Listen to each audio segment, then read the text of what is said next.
be out here with Plan The B. girls really be out here strapped with Plan B. Just relying on Plan B. A lot of girls do.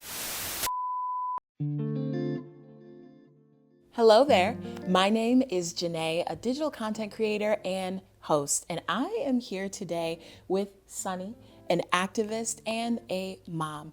Sunni, can you tell me all about you and what exactly you do? Yeah, I'd love to. So my name is Sunni. I'm an activist, I'm a vlogger, I do social justice work in person, I host a Grown Up in Me class. I recently covered the DNC as a content creator. I talk about reproductive health. I talked about lots of activist conversations that affect families. So I want to say that I actually found you on TikTok through your abortion journey series. Can you tell me about the idea behind putting that series on TikTok and everything that went behind it? For sure. So I had an abortion a couple of years now at this point. This is not just what I post on social media, but I have a whole life behind the camera. So before having my own abortion, I was in reproductive health in the sense that I had a very tricky pregnancy my first time around, and I talked to lots of other mothers who either couldn't carry to term, who didn't want to carry to term, and the relationship that they have with that conversation. You know, reproductive health is a spectrum, and I have lots of conversations with people individually, which inspired my abortion vlog. So originally I was working with Planned Parenthood, Hey Jane, CareFem, Plan C pills, just because the largest demographic of people who have abortions already have at least one child. So motherhood can be very humbling. And that's when a lot of people take that conversation into consideration. So to be blunt, a lot of people feel comfortable having one child because the barrier or the journey from having 0 children to having 1 child, I feel like is the most vast. So after you have that first child, statistically, you are more likely to have an abortion if you do not feel supported in parenthood. So after working with those organizations, I was already a vlogger. I already had my following on TikTok. I had already done brand partnerships with a lot of these organizations. So I understand a lot of the marketing tactics, the language behind marketing reproductive health care. So I had the teams to support me having that conversation very visibly. When I posted my abortion vlog, it was actually months after I had had my abortion because I was crafting how I would tell this story and also connecting with the organizations that were going to sponsor that video. So I knew that I wanted to monetize it just because I'm already in this field of work and I knew it could have great impact. And so I approached it from a script writing perspective as opposed to a live tell experience, if that makes sense. There were some people who were vlogging their experiences and it was almost too raw to be informative. And then the other side of TikTok, people were posting about eating tons of parsley, taking 1,000 milligrams of vitamin C, you know, all of these traditional ways to end a pregnancy that we talk about behind closed doors. And maybe that's not the most safe or regulated way to end a pregnancy if that's your choice. So my abortion vlog was really focused on communicating what the medical experience was from point A to point B. That's where you can find this care virtually, what the process of taking those pills looks like, what your mental health journey might look like, whether or not you're going to journal, talk to your people in your community, when to check in, how to meal prep. My abortion vlog was really focused on the realities of what that experience is like and what people looking for that video need from that experience. So to move back a little bit, you mentioned how a lot of people who actually receive abortions are people who already have children. What was the thought process for you behind getting an abortion? Was it because you already have a child and you didn't want another? Can you just walk me through that thought process for you?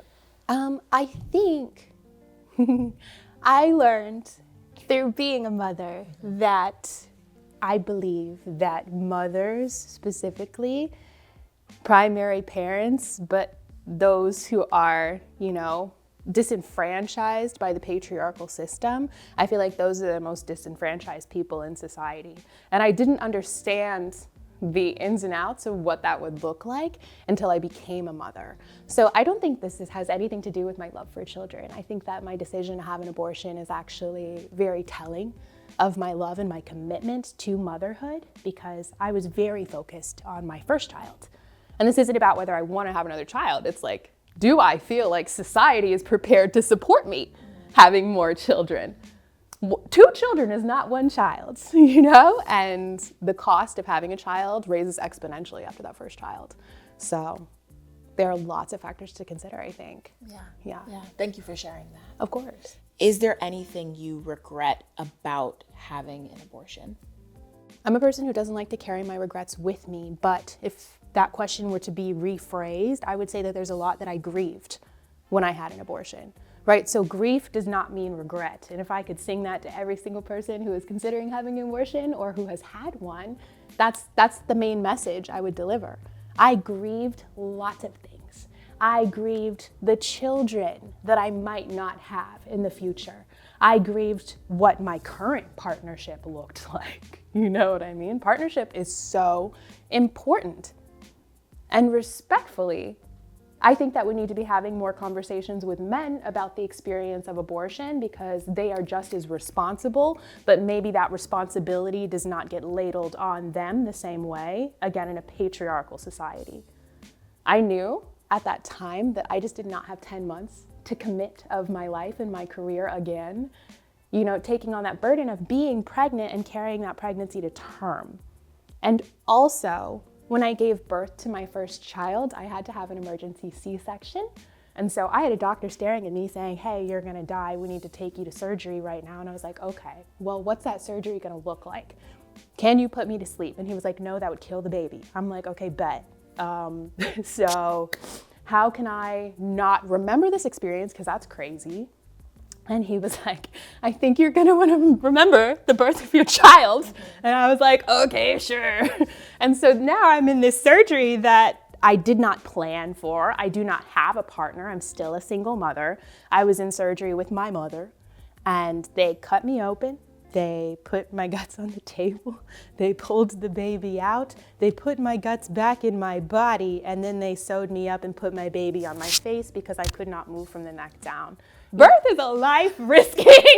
You risk your life to give birth, okay? Yeah. You risk your life. And I feel like that is a part of parenthood. That's a part of the birthing journey. Yes. That people don't tell you. People do not say that. No. So thank you so much for sharing bits of your journey and how it influenced your choices in the future. And just to conceptualize, 1/3 of women have C-sections, okay? And the Black maternal death rate is out of control. So it's like, we don't understand enough about Black maternal health right now. And that can be a very dangerous journey. I'm not trying to discourage anyone from having children, but I think it's really important to take a very humbling look at what the reality of that journey could be. And if you do not have a partner, I think having that conversation about, like, if I were to die now, the stakes are a little bit higher. I have a child who I would be leaving parentless. And that's not a risk that I was willing to take. Yeah. Thank you for sharing that. Of course. I want to kind of go through how to get materials for an abortion and what your journey was like with that. Was it easy? And you currently live in New York, and we are aware that New York is a more free state and it's easier to get access to those things. So walk me through how you got access to the medication you needed for your abortion and what kind of abortion you had as well. Yes. So I chose to have a medical abortion. So you can have a medical or a surgical abortion. Those are kind of the two that people decide between. Okay. It really depends on how many weeks you are. So Again, I'm not a medical professional, but you can have the medical abortion, the pill abortion, up to usually about 12 weeks. Okay. So if you catch it early enough, you can just take a medication at home and then go through that experience. That's the experience that I vlogged.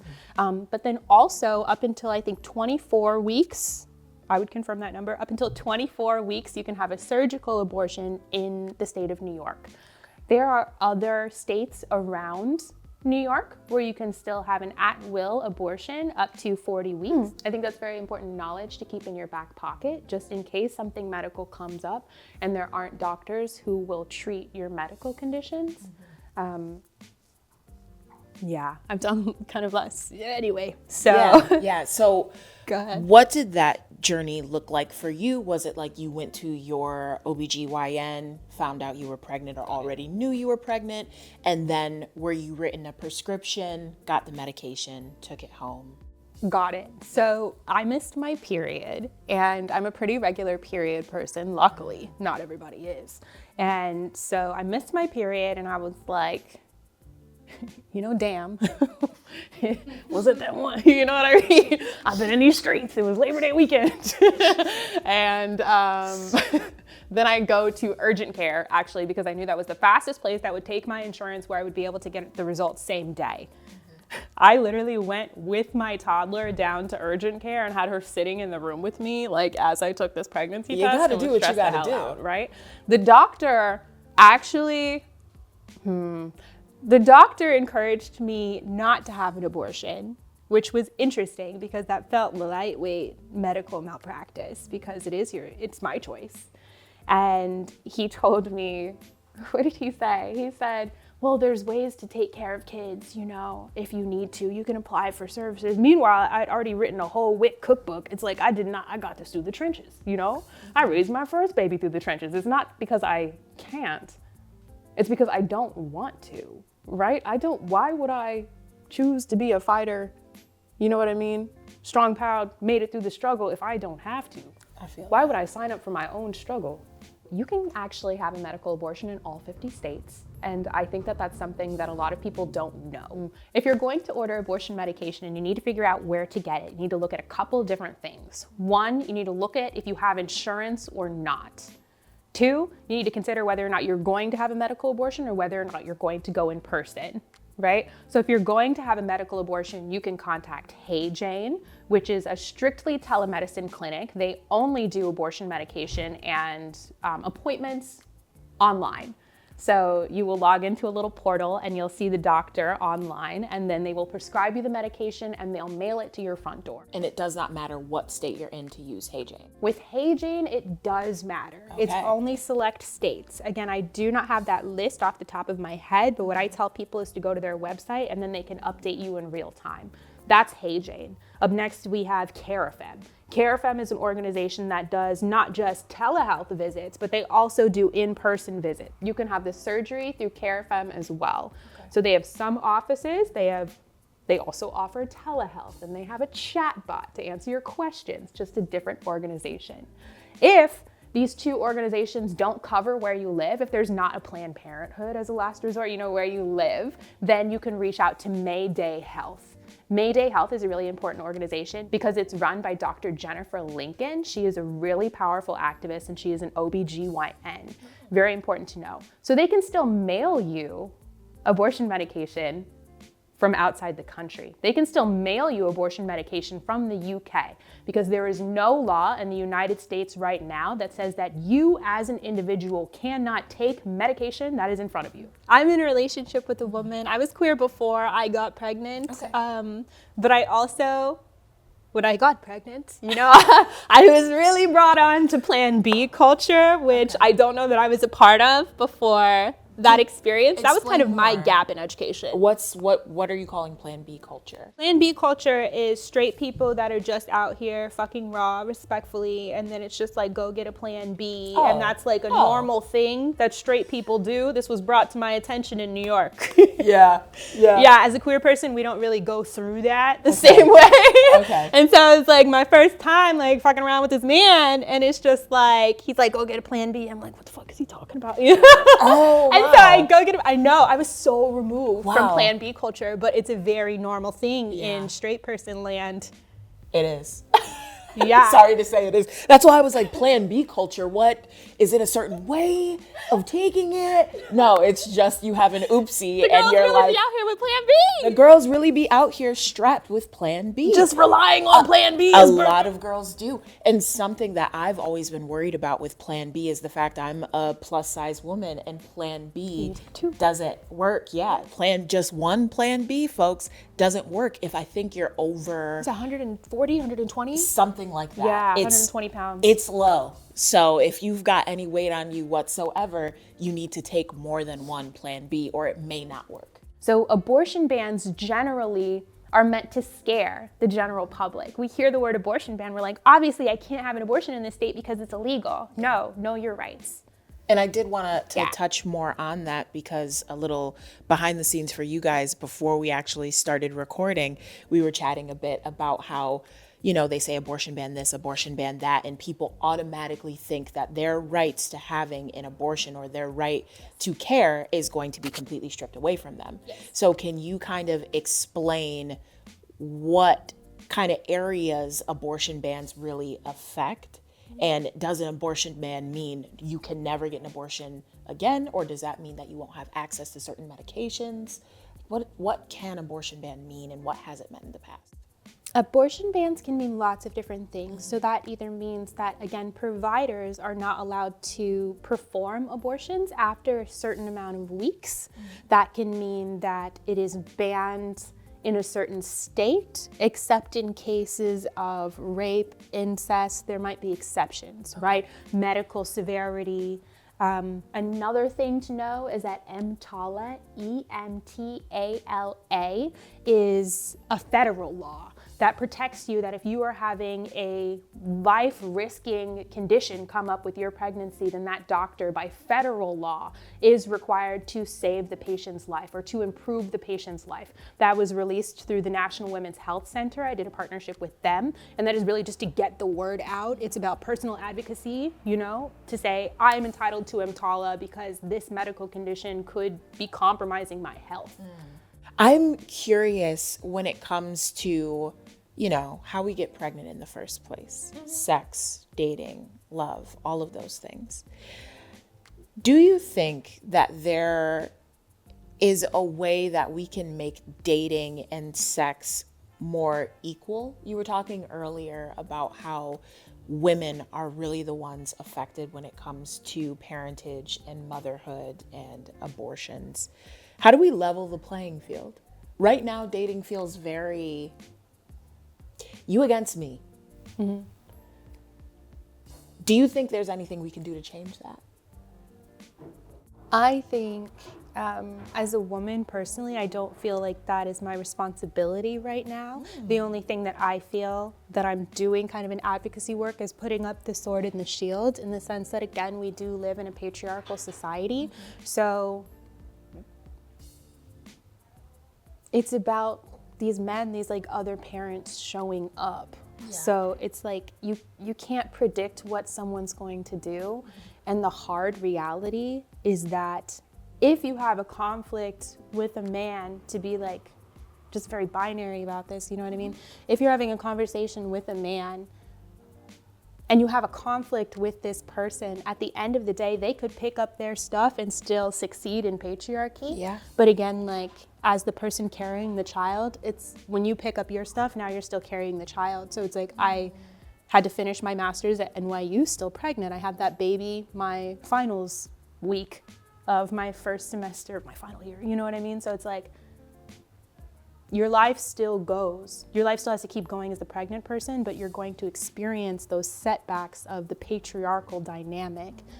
So I think one form of reclaiming is that thing that I said earlier. I don't know if it was like the 3B movement or whatever on TikTok. Do you know what I'm talking about? Yes, the Korean, it's 4B. Okay, it's 4B, okay, yes. Yeah. Where literally, like, do not let these men get you pregnant, respectfully. That's like a very umbrella statement. Yeah. Stop letting them get you pregnant. Like, they will ruin your life. I'm sorry. Like, and that's not every situation, but again, that person really needs to earn it. You should be on birth control. You should not severe birth control, you know? Like, all forms. Not just all forms. condoms. Like, girl, go down there and get you an IUD, okay? Yeah. You know, don't take the pill if you're gonna forget. Respectfully, like, I make mistakes too. And so it's like, find a way where you can hold on to your autonomy and then use it very intentionally. People should have to show up for you before you're vulnerable in that way. You can create life, and that is so magical, so proud of you, but also be sure you're doing it for the right reasons, or we've lost our political integrity. I think after becoming a mother and dealing with the consequences of my actions, that's what made me very aware to what got me in this position. So to make light of that, my daughter has taught me my strength through even having to drag myself through the end of my master's at NYU. I was a musical theater major. So it's like I was in dance and acting and singing, all of these things, but like fully pregnant. And then I was doing that with a baby, like a newborn in my carrier.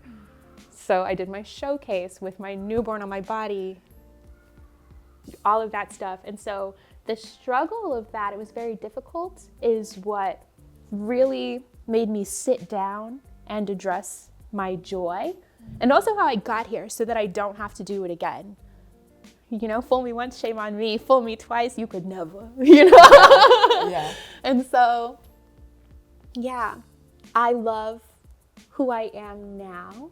I think my abortion really gave me the space to be intentional about how I want to show up in this space. So that is in my advocacy. That's like posting that video online, but then also holding space for the hundreds of girls in my comments, like asking the same questions. That is showing up for my daughter, but also showing up for myself and continuing my artistic projects and making sure that I am satisfied. You know, through feeling the abandonment that I felt in my first pregnancy, my abortion was the commitment to never abandon myself again.